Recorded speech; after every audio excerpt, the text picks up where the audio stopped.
Riches are not our God, yet the seed is the beginning, the start, provided with fruitful soil, encouraged by water and light. A seed gives birth to a being much greater than itself. His plan foresaw the day in which this seed would blossom, no longer encrypted, no longer disguised, but fully expressed in the person of Jesus, the Christ, the Son. The one who was in the beginning, revealed within our midst, Emmanuel, God with us, the Word became flesh.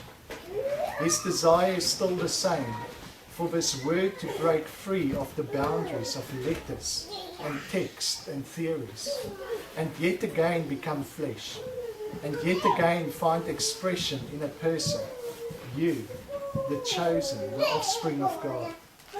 So as we approach the Scriptures, do more than read what is written. Listen to what is spoken. So once again you can encounter the mind, the voice, the person who spoke long before pen and paper were born. So that's just to illustrate that, God's original intent, when there was nothing else but God before creation, His intent for expressing Himself was not to contain Himself within a book, but His intent from the beginning was to find expression in a person, in people. And so when the Word became flesh, He became an example of what God sees for us. Jesus is more than just the example for us. He's an example of us. And when we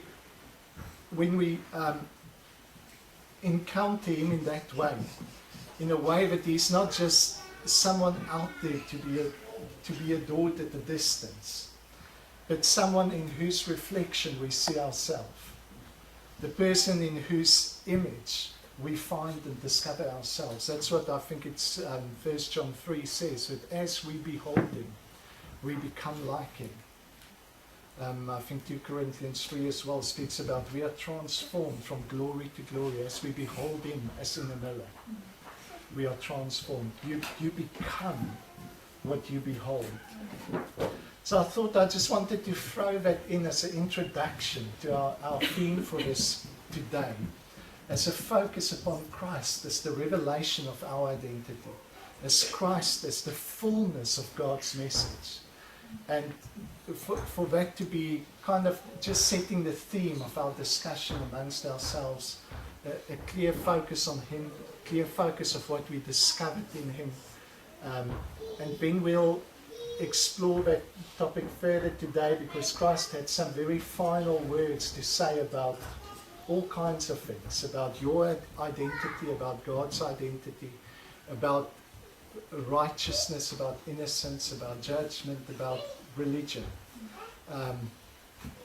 And we'll explore that further. But the floor's open. Does anyone want to share anything from them? Come, Dave, you always want to share? Yeah.